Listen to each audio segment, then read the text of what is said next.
అందరికీ నమస్కారం. Welcome to it's you TV. ప్రస్తుతం మనతో పాటు ఉన్నవారు శ్రీ విద్యా ఉపాసకులు, మైసూర్ అవధూత దత్తపీఠానికి ఆస్థాన పండితులు. వారెవరో కాదు, డాక్టర్ క్రోవి పార్థసారథి గారు. వారి యొక్క ఆధ్యాత్మిక నామం స్వామి పరమానంద గారు. వారితో మాట్లాడి మరిన్ని విషయాలు తెలుసుకునే ప్రయత్నం చేద్దాం. నమస్కారం గురుగారు. నమస్కారం. గురుగారు, శ్రీచక్రం అంటే ఏంటి గురుగారు? శ్రీచక్రం త్రిపుర సుందరియా బ్రహ్మాండాకారమీశ్వరి చరాచర జగత్తుకి ప్రతీక. శ్రీచక్రము అంటే మామూలుగా మనం ఉపాసన చేసేటప్పుడు ఒక దేవతని అర్చన చేస్తాం కదా. అర్చన చేయడం అంటే పూజ చేయటం. ఆ దేవతకి అర్చన చేస్తే ఎప్పుడూ కూడా దేవతకి ఇందాక మనం చెప్పుకున్న మంత్ర, యంత్ర, తంత్ర 3 రకాలు ఉంటాయి. మంత్రము అంటే ఆ దేవతకి సంబంధించిన మంత్రం. యంత్రము అంటే ఆ దేవతకి ప్రతిరూపం. ఓకే. దేవతకి 2 రూపాలు ఉంటాయి. ఒకటి సూక్ష్మ రూపము, రెండోది కారణ రూపం. అసలు రూపం, స్థూల రూపం అనేది వేరే ఉంటుంది. అంటే స్థూల రూపము, సూక్ష్మ రూపము, కారణ రూపము. మన దేవాలయంలోకి వెళ్ళి నమస్కారం పెట్టే అమ్మవారికి ఆ విగ్రహం ఉంది కదా, ఆ విగ్రహం స్థూల రూపం. ఇప్పుడు ఇది స్థూల రూపం. ఈ స్థూల రూపం కాకుండా సూక్ష్మ రూపము అంటే మంత్రం. ఈ రూపం కళ అవసరం మనకి. మన ఇంట్లో నేను మంత్రం చేస్తాను, ఆ మంత్రంలోనే అమ్మవారు ఉంటుంది. అంటే దాన్ని సూక్ష్మ రూపము అని అంటారు. అదే కారణ రూపము అంటే ఆ అమ్మవారి యొక్క యంత్రం, దాన్ని కారణ రూపము అంటారు. ప్రతి దేవతకి ఒక యంత్రము అనేది ఉంటుంది. ఏ దేవతలైనా తీసుకోండి, యంత్రము అనేది ఉంటుంది. అమ్మవారికి ఉండే యంత్రాన్నే, అమ్మవారు అంటే ఎవరు? మహాత్రిపుర సుందరి. మహాత్రిపుర సుందరి ఆవిడికి ప్రతిరూపమైనటువంటి యంత్రం ఏమిటి అంటే అదే శ్రీచక్రము. అర్థమైంది. ఇప్పుడు అమ్మవారు అంటే ఎవరవిడ? పరబ్రహ్మ స్వరూపము అని చెప్పుకున్నాం కదా. అవును. ఆవిడే పరమేశ్వరి, పరాత్పరి, చరాచర జగత్తంతా కూడా ఆవిడేను అని చెప్పుకున్నాం. మరి ఆవిడ ప్రతిరూపం ఏమవుతుంది? అలాగే ఉండాలిగా. అవును. ఆవిడ ఎలా ఉందో ప్రతిరూపం కూడా అలాగే ఉండాలి కదా.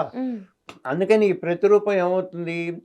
శ్రీచక్రం త్రిపుర సుందరియా బ్రహ్మాండాకారమీశ్వరి. మంత్రశాస్త్రం అంతా కూడా శివశక్తుల సంవాదంగా వస్తుంది. ఎప్పుడూ కూడా ఈ శక్తి ఈశ్వరుడిని అడుగుతుంది, శివుడిని అడుగుతుంది. అంటే పరమేశ్వరుడు, పరమేశ్వరి వాళ్ళిద్దరూ కూడా ఈ పరమేశ్వరుడిని అడుగుతుంది, స్వామి అసలు శ్రీచక్రము అంటే ఏమిటి? దేవదేవ మహాదేవ పరిపూర్ణ ప్రధామయ శ్రీచక్రం అంటే ఏమిటో నాకు చెప్పవయ్యా అని అడిగింది. అంటే ఆవిడికి తెలీదా? తెలుసు. మరి ఎందుకు అడుగుతోంది? మన కోసం, మనకు తెలియడం కోసం, మన కోసం. కాబట్టి మనకి తెలియాలి అనే కోరికతో ఆవిడ అదేమిటో నాకు చెప్పవయ్యా అని అడిగింది. అప్పుడు ఆయన చెప్తున్నాడు, శ్రీనుదేవి ప్రవక్ష్యామి, నేను చెప్తున్నాను వినవలసింది అన్నాడు. సరే ఏమిటో చెప్పు అంది. ఈ శ్రీచక్రం త్రిపుర సుందరి బ్రహ్మాండ ఆకారమేశ్వరి చరాచర జగత్తుకు ప్రతీక అన్నాడు. ఎందుకు చరాచర జగత్తుకి ప్రతీక? ఇందాక మనం చెప్పుకున్నాం, అమ్మవారే చరాచర జగత్తుకి ప్రతీక, జగత్తే పరమేశ్వరుడు, పరమేశ్వరుడే జగత్తు అన్నాం. అవును. మరి ఈ ప్రతిరూపం కూడా అంతే కదా. అవును. అందుకని ఇది చరాచర జగత్తుకి ప్రతీక ఎందుకైంది అంటే అందులో ఉండే తత్వాలు ఏమున్నాయి అనేది చెప్తాడు. పంచభూతాత్మకంచైవ తన్మాత్రాత్మకమేవ చ ఇంద్రియాత్మకమేవంచ మనస్తత్వాత్మకం తదా మాయాది తత్వరూపంచ తత్వాతీతంచ బైందవం బైందవే జగదుత్పత్తి స్థితి సంహారకారిణి. ఇది ఆ శ్రీచక్రం యొక్క రూపం. అంటే ఈ శ్రీచక్రంలో ఏమేమి ఉన్నాయో చెప్తున్నాడు. పంచభూతాత్మకంచైవ, పంచభూతాలు. పంచభూతాలు అంటే పృథివీ వ్యాపస్తేజో వాయురాకాశాలు. తన్మాత్రాత్మకమేవచ, తన్మాత్రలు అంటే శబ్ద స్పర్శ రూప రసగంధాలు, పంచభూతాల యొక్క లక్షణాలు. శబ్ద స్పర్శ రూప రసగంధాలు. ఈ 2 ఎందుకండి అవి? సృష్టి కావాలి అన్నప్పుడు, సృష్టి జరగాలి అంటే ముఖ్యంగా కావాల్సింది ఇవే. అందుకని ఈ 10 కూడా ఇందులో ఉన్నాయి అన్నాడు. ఈ 10 సృష్టి ఎలా జరుగుతుందండి? మొట్టమొదటిగా నిరాకారంగా ఉన్నాడు పరమేశ్వరుడు. హ్మ్. జగత్తంతా వ్యాపించి ఉన్నాడు. సృష్టి ఏం లేదు. అప్పుడు ఈ పరమేశ్వర స్వరూపం సృష్టి చేయాలి అని ఆయన భావించింది. ఆ పరమేశ్వర స్వరూపం భావించింది. మరి సృష్టి ఎలా చేయాలండి?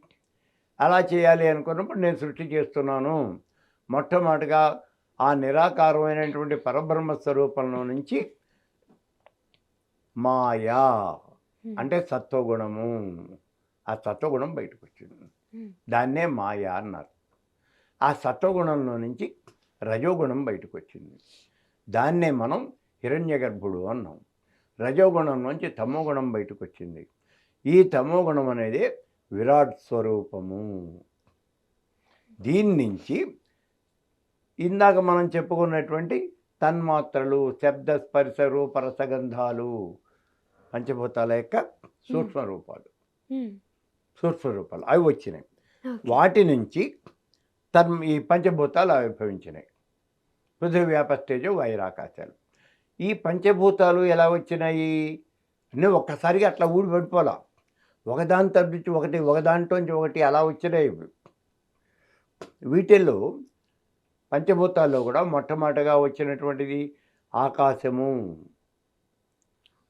ఆకాశాద్వాయు, వాయోరగ్ని, అగ్నిరాప, ఆప పృథివీ, పృథివ్యా ఓషధయ, ఓషధేదాదన్నం ఇలా వచ్చింది. ఇది మనం చెప్తున్న మాట కాదు. హ్మ్. ఇది వేదం చెప్తారు. ఉపనిషత్తులు చెప్తూ ఉన్నటువంటి మాట. అంటే మొట్టమొదటిగా ఆకాశం వచ్చింది. ఆకాశంలో నుంచి వాయువు వచ్చింది. వాయువులో నుంచి అగ్ని, అగ్నిలో నుంచి జలము, జలములో నుంచి భూమి, ఇంతవరకు పంచభూతాలు అయిపోయినాయి. హ్మ్. ఈ ఇప్పుడు వీటి వల్లనే సృష్టి జరిగింది అంటున్నాం. ఎట్లా? పృథివ్యా ఓషధయ, భూమి నుంచే కదా. ఓషధులు అంటే చెట్లు, చేమలు, మొక్కలు, వృక్షాలు ఇవన్నీ వచ్చినాయి. అవును. ఈ ఓషధుల నుంచే మనకు అన్నం అనేది వచ్చింది. హ్మ్. మన రోడ్డు మీద ఏదో చూసి ఇవన్నీ పిచ్చి మొక్కలండి అంటాం. ఆ పిచ్చి మొక్కలే మనకు అన్నం పెడుతున్నాయి. హ్మ్. మనం ఆ మాట మర్చిపోతున్నాం. అవును. అవును. ఓషధేదాదన్నం, ఆ ఓషధ నుంచి మనకు అన్నం అనేది వచ్చింది. అన్నం అనేది ఎప్పుడు వచ్చిందో అప్పుడు ఇక జీవజాలము అనేది మొదలైంది. అంటే వీటి ప్రాణికోటి పుట్టుక అనేది మొదలైంది. మన వాళ్ళు చెప్పేంటి బ్యాక్టీరియా, ఏకకణజీవి, బహుకణజీవి ఉన్నాయి కదా. ఇవన్నీ అక్కడి నుంచి పుట్టుకొచ్చినాయి. ఇలా ఇవి వచ్చినాయి. వీటన్నిటికీ కారణం ఏంటి? ఇక్కడ శబ్దస్పర్శ రూప రసగంధాలు, హ్మ్. పంచభూతాలు. హ్మ్. అందుకని ఇక్కడ ఇందులో శ్రీచక్రంలో పంచభూతాత్మకంచైవ తన్మాత్రాత్మకమేవచ ఇవి సృష్టికి కారణం. హ్మ్. ఇక మానవుడు జీవకోటికి కావాల్సింది ఏమిటి? ఇక్కడ ఇంద్రియాత్మకమేవంచ, జ్ఞానేంద్రియాలు, కర్మాంద్రియాలు హుహు. ప్రతివాడికి ఉన్నాయిగా. అవునవును. పశువులకే ఉన్నాయి, పక్షులకే ఉన్నాయి, మానవులకే ఉన్నాయి. హ్మ్. కాబట్టి ఈ జ్ఞానేంద్రియాలు, కర్మేంద్రియాలు హ్మ్. వాటి యొక్క తత్వాలు కూడా ఈ శ్రీచక్రంలో ఉన్నాయి. ఇక్కడ ఈ మిగిలినటువంటి జీవకోటి కన్నా మానవుడికి ఎక్కువగా ఉన్నటువంటిది ఏమిటి? అధికంగా ఇంకోటి ప్లస్ ఉంది. హుహు. ఏంటి మనస్సు. గురుగారు? మనస్సు. మనస్సు. ఆ! ఆలోచనా విధానము, ఆలోచించే శక్తి కలిగినటువంటి వాడు మానవుడు అవును. కదా. అవునవును. అందుకని ఇప్పుడు ఏమైంది? జ్ఞానేంద్రియాలు, కర్మేంద్రియాలు, మనస్సు అంటే 11 ఇంద్రియాలు. ఈ 11 ఇంద్రియాలు ఇందులోనే ఉన్నాయి. హ్మ్. ఇందాక 10, ఇప్పుడు 11, హ్మ్. 21. అవును. ఇవి కాకుండా మాయాది తత్వరూపంచ, మాయా, శుద్ధ విద్య, మహేశ్వరుడు, సదాశివుడు 4 తత్వాలు. హ్మ్. 21, 4, 25.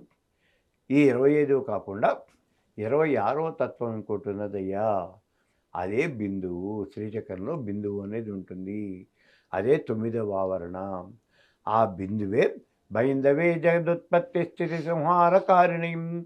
ఆ బిందువు నుంచే ఈ చరాచర జగత్తంతా కూడా సృష్టించబడుతూ ఉంటుంది, సంహరించబడుతూ ఉంటుంది. అంటే సృష్టి స్థితి లయాలు అన్నీ కూడా ఆ బిందువు నుంచే చేయబడుతూ ఉంటాయి. ఎందుకని అంటే ఆ బిందువు నందు ఈ పరమేశ్వర స్వరూపం అనేది ఉంటుంది. హుహు. పరమేశ్వర స్వరూపము అంటే ఎవడో శివుడు ఉంటాడు, లేకపోతే ఓ నారాయణుడు ఉంటాడు, అలా కాదు. శివశక్తులు ఉంటారు. స్త్రీ పురుషులు ఇద్దరు. సృష్టి చేయాలి అంటే ఒక స్త్రీతో కానీ ఒక పురుషుడితో కానీ జరగదు, హ్మ్. ఇద్దరు ఉండాలి. అందుకని ఇక్కడ ఏమవుతుంది, శివశక్తులు అంటాం. అక్కడ ఉండేవంటి ఆ పరమేశ్వర స్వరూపాన్ని రెండుగా విధిస్తే ఒకటి స్త్రీ, రెండోది పురుషుడు.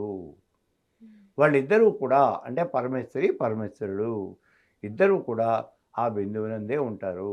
అందుకని శ్రీచక్రం అనేది అంత గొప్పదైనటువంటిది, బ్రహ్మాండాకారమేశ్వరి అన్నాడు. మా మరి గురుగారు. అటువంటి శ్రీచక్రాన్ని మనం అర్చన చేసినట్లయితే ఎవరిని అర్చన చేస్తున్నాం? హ్మ్. హ్మ్. పరమేశ్వర స్వరూపాన్ని అర్చన చేస్తున్నాం. అవును. మరి ఇంకా మనకు తీరినటువంటి కోరిక అనేది ఎందుకు ఉంటుంది? హ్మ్. అందుకు అంత గొప్పది. ఇప్పుడు ఏ మంత్రాన్ని జపం చేసినప్పటికీ శ్రీచక్రం మీద ధారపోసేయచ్చు. ఓకే. ఓకే. దాని యొక్క శక్తి అంత గొప్పది. అందుకే దాన్ని చక్ర రాజము అని అంటారు. హ్మ్. చాలా గొప్పదైనటువంటిది. అటువంటి శ్రీచక్రాన్ని మనం ఎప్పుడు చిన్న అనుమానం ఏమంటే ఇంట్లో పెట్టుకోవచ్చా? హ్మ్. అంతేగా. అవును. ఇంట్లో పెట్టుకోవచ్చా అంటే పెట్టుకోవచ్చు. హ్మ్. కాకపోతే దాన్ని ఒక షో పీస్ కింద పెట్టుకోకూడదు. హ్మ్. నియమాలు పాటించాల్సొస్తది గదా! నియమాలు కాదమ్మా, అసలు నియమాలు ఇదంతా పెద్ద. హ్మ్. నిన్ను మా ఇంటికి తీసుకెళ్ళాను నేను. హ్మ్. నేనేం చేయాలి? హ్మ్. ఓ కుర్చీ వేసి నేను ఇట్లా కూర్చోబెట్టేసి నీకు ఫెవికాల్ అంటించేసి నేను ఇట్లా కూర్చోబెట్టేస్తే సరిపోతుందా? లేదు. హాస్పిటాలిటీ ఉండాలి. ఆతిథ్యము వచ్చి నీకేదో ఇది చేయాలిగా నేను. అవును. అవును. అన్నీ చేయాలి కదా! హ్మ్. అట్లాగే మరి నీకు కావాల్సిన ఫార్మాలిటీస్ నీకు ఎలా అయితే చేస్తున్నామో, హ్మ్. అప్పుడు శ్రీచక్రాన్ని పెట్టుకుంటే దానికి కావాల్సిన ఫార్మాలిటీస్ దానికి చేయాలిగా. అవును. ఖచ్చితంగా. చేయాలిగా. హ్మ్. కాబట్టి దానికి గురువుగారు ఏవో కొన్ని రూల్స్ చెప్తారు, హ్మ్. నియమాలు చెప్తారు. హ్మ్. దానికి ఈ రకంగానే మీరు పూజ చేయాలి. హ్మ్. దానికి ఈ మంత్రాలు చదవాలి, ఈ రకంగా పూజ చేయాలి అని చెప్తారాయన. హ్మ్. ఆ రకంగానే దాన్ని పూజ చేయాలి. హ్మ్. హ్మ్. దానికి అంటే నివేదనలు చేయాలి. ఇంట్లో శ్రీచక్రం పెట్టుకోవాలి అంటే మళ్ళీ ఇక్కడ గురువు దగ్గరికెళ్ళి మనము మరి లేకపోతే తెలుసుకోవాలి. ఆ! ఆ శ్రీచక్రం ఒకటి తప్పు గీసాడనుకో ఏంటి ఎట్లా ఉంటుందంటే, ఒకసారి నేనేదో ఆఫీస్‌కి వెళ్ళాను నేను. ఆఫీస్‌లో ఇలా కార్నర్‌లో హ్మ్. వాడేదో ఒక ఇది కొట్టాడు, ఓ చెక్క కొట్టాడు. హ్మ్. దాని మీద ఏదో దీపం వెలుగుతుంది. "ఏమిటిది? ఏముంది ఇక్కడ?" అన్నాను. "శ్రీచక్రం అండి" అన్నాడు. "ఓహో! అక్కడ ఉందా?" సరే చూసాను, ఉంది. హ్మ్. మరిప్పుడు దానికి ఓ అగరత్తు కూడా వెలిగించలేదు. ధూపదీప నైవేద్యాలు ఏమీ లేవు. మరి ఎట్లాగా? మా గురువుగారు అవేం చెప్పలేదండి. దాన్ని అక్కడ పెట్టుకుంటే చాలు, దాని నుంచి రేస్ వచ్చేస్తాయి. ఇల్లంతా వ్యాపించేస్తాయి. మీకు బోలెడంత కలిసొచ్చేస్తుందండి. అలా చెప్పాడండి అన్నాడు. ఏంటి కలిసొచ్చేది? ఎలా కలిసొస్తుంది? హ్మ్.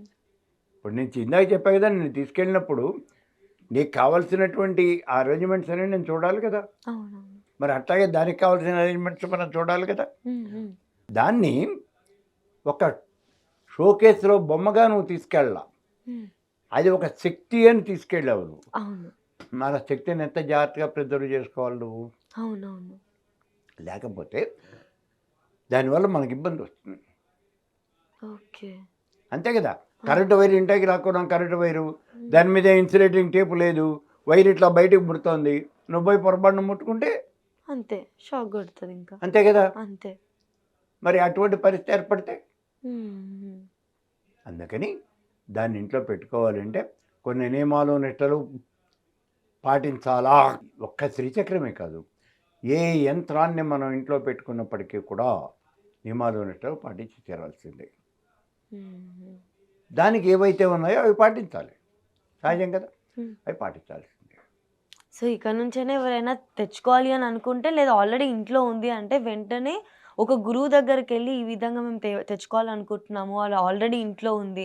ఏ విధంగా చేసుకోవాలో అన్నీ కూడా తెలుసుకుంటే మంచిది. ఏదో వాళ్ళకి తెలుసుకోవాలి. తెలిసినట్టు తోచినట్టు చేయడం కాకుండా. తెలుసుకుని తీరాలి. హ్మ్. తెలుసుకునే పెట్టుకోవాలి. హ్మ్. అందులో కనిపించిన ప్రతి శ్రీచక్రాన్ని నువ్వు కొనేసి తెచ్చుకోకూడదు. అవునవును. అందులో తప్పులుంటాయి. హ్మ్. ఒకసారి నేనేదో ఒక ఆశ్రమానికెళ్ళాను. హ్మ్. సరే మధ్యాహ్నం 1 గంటకెళ్ళాను.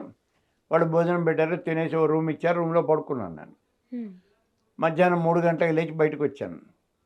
బయటకొచ్చేప్పుడు మా రూమ్ వాకిట్లోనే ఒక స్టాల్ ఓపెన్ చేసుంది. హ్మ్. "ఏమిటిది?" అని అన్నాను. హ్మ్. అంటే వాడు "ఇవన్నీ శ్రీచక్రాలండి. చాలా శక్తివంతమైనటువంటివి. మీరు కొనుక్కోండి. ఇది కొనుక్కోండి, ఇది కొనుక్కోండి" అని ఏదో చూపిస్తున్నాడు నాకు. "చాలా ఉపయోగం ఉంటుందండి. మీకు బోలెడంత కలిసొస్తుందండి" అన్నాడు.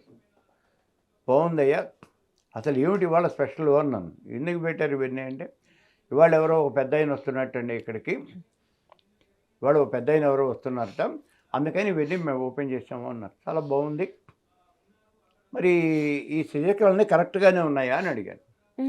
అంటే కరెక్ట్గానే ఉన్నాయండి అన్నారు. ఓ, లోపల మాతాజీ అలాగే చెప్పారా అన్నాను. మరి చూపించి అమ్ముతున్నానండి అన్నాడు. రా మన ఇద్దరం వెళదాం సాయంత్రం ఆవిడ దగ్గరికి, ఇప్పుడు నువ్వు ఇవే అమ్ముతున్నావు నువ్వు, ఏమండి ఏమైంది అన్నాడు. ఏమైంది ఏంట్రా ఆయన, ఇవన్నీ తప్పు చక్రాలు రా, ఇవేం కరెక్ట్ కాదురా అబ్బాయి, అవి తీసుకెళ్ళి పూజ చేయకూడదు. అప్పుడు వాడికి అనుమానం వచ్చింది, ఎందుకు సార్ మీరెవరండి అని. ఇందాక చెప్పావు కదా ఎవరో ఒక పెద్ద ఆయన వస్తున్నాడండి, అది నేనేరా, ఇందాకే వచ్చేసాను నేను. కాబట్టి అలా ప్రతి చోట కనిపించిన ప్రతి చక్రం కొనుక్కోకూడదు. ఇందులో కూడా మళ్ళీ సంప్రదాయ భేదాలు ఉంటాయి. మన సంప్రదాయం వేరు, అవతల వాళ్ళ సంప్రదాయం వేరు, ఈతల వాళ్ళ సంప్రదాయం వేరు, 3 రకాల సంప్రదాయాలు ఉన్నాయి. అందుకని నీకు మంత్రం ఇచ్చినటువంటి గురువు గారు ఎవరైతే ఉన్నారో ఆయన ఎస్ అన్నటువంటి శ్రీచక్రాన్ని మాత్రమే మనం కొనుక్కోవాలి.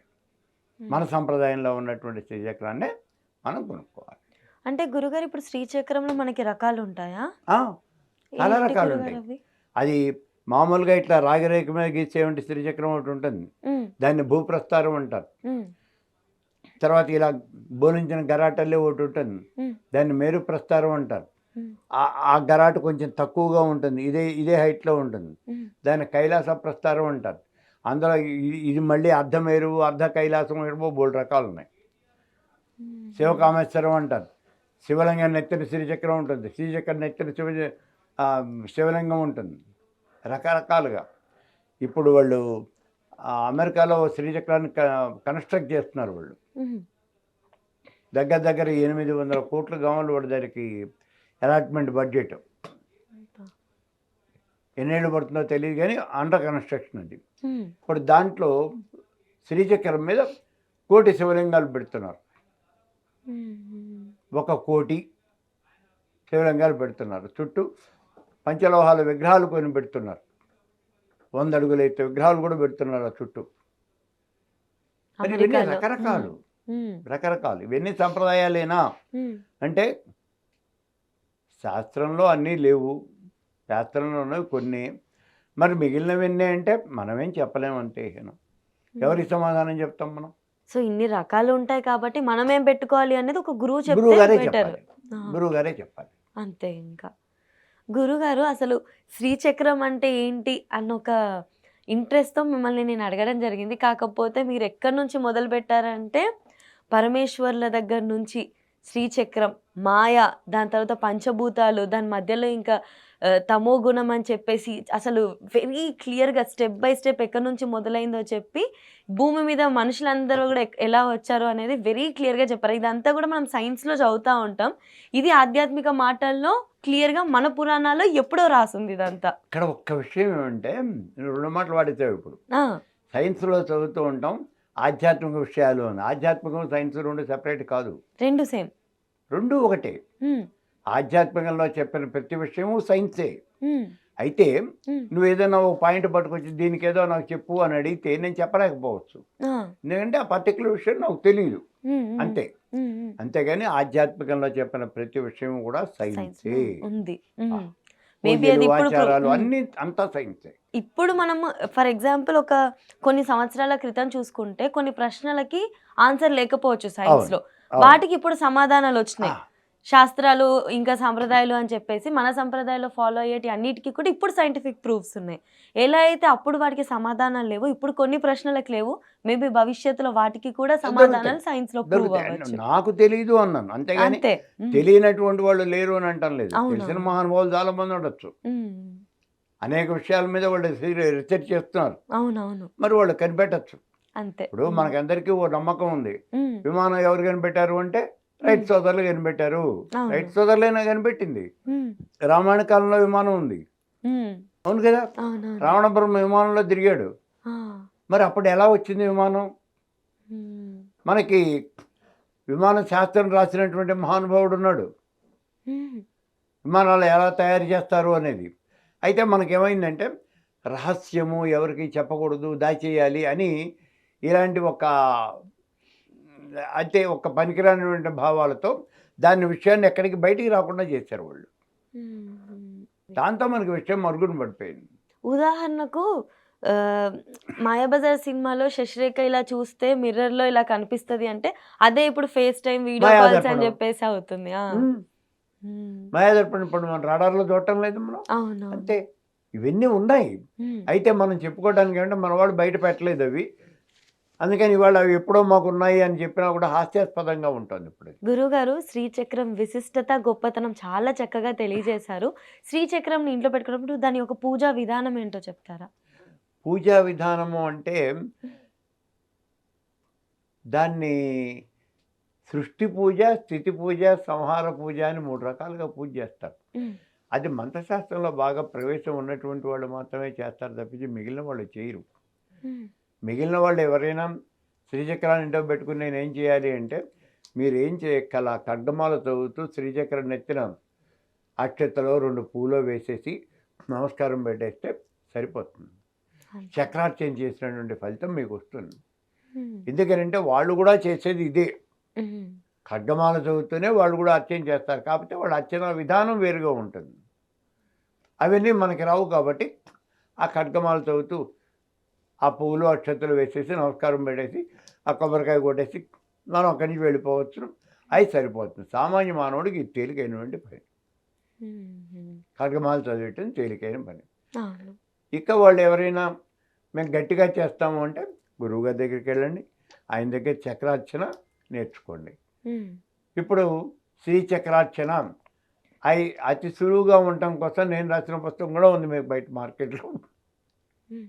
ఆ పుస్తకం ముందు పెట్టుకొని మీరు అర్చన చేసుకోవచ్చు. ఎవరైనా శ్రీచక్రం పూజ చేస్తే ఎటువంటి ఫలితాలు కలుగుతాయని అడిగితే వాళ్ళకి మీరు చెప్పే సమాధానం గురుగారు? శ్రీచక్రాన్ని గనక అర్చన చేసినట్లయితే ఏ ఏ ఫలితం కలగదు అని అడగండి.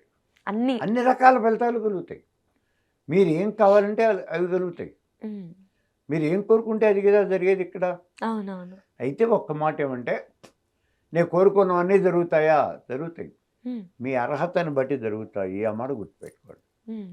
నేను ఇప్పుడు ఏదో శ్రీచక్రాన్ని అర్చన చేసేస్తాను. Can I become prime minister అంటే అవదు. అది మన క్వాలిఫికేషన్, అది అర్హత. నీ బేసిక్ ఇది స్టాండర్డ్ ఏముందో అది చూసుకోవాలి. హ్మ్. అది ఉంటేనే జరుగుతుంది. హ్మ్. అంతే కదా! మన క్వాలిఫికేషన్ లేకుండా ఇక్కడ నా ఉద్యోగం ఏంటి అంటే ఎట్లా ఇస్తారు? అవ్వదు గదా! హ్మ్. అందుకని అదొక్కటి గుర్తుపెట్టుకుంటే హ్మ్. నీకు కావాల్సిన కోరికలు అన్నీ తీరుతాయి. అన్ని రకాల కోరికలు అంటే హ్మ్. ఇహం గాని, పరం గాని హ్మ్. ఏదైనా వస్తాయి. మనం ఏదైనా సంకల్పంతో చేయాలి అని అనుకుంటే సంకల్పం పెట్టుకోవాలి. ముందుగా అదొక ధర్మబద్ధమైన కోరిక అయి ఉండాలి. మనకు ఆ అర్హత ఉందా లేదా అని కూడా ఉండాలి. చూసుకోవాలి. అర్హత ఉండాలి. సో, మనం ఏదైనా సంకల్పంతో పూజ చేయాలి అనుకుంటే శ్రీచక్రం పూజ ముందుగా మన కోరిక ధర్మబద్ధందై ఉండి దానికి మనం అర్హులమా కాదా అని అనుకోని చక్కగా చేసుకుంటే సంతోషం ఇంకా. ఎక్కడైనా ఒకటేనమ్మా. హ్మ్. ధర్మబద్ధం కానటువంటి కోరిక ఏది కోరినా ఆ కోరిక నెరవేరదు. అంతే. ఒక్క అమ్మవారినే కాదు. ఎవ్వరు. నువ్వు ఏ దేవతను అర్చన చేసినా అంతే. హ్మ్. ధర్మబద్ధం కాకపోతే నీ కోరిక తీరదు. హ్మ్. గురువుగారు శ్రీచక్రం గురించి అసలు ఏ నుంచి జెడ్ దాకా పూర్తిగా ప్రతి ఒక్కటి కూడా మాకు చాలా చక్కగా వివరించారు. ధన్యవాదాలు గురుగారు.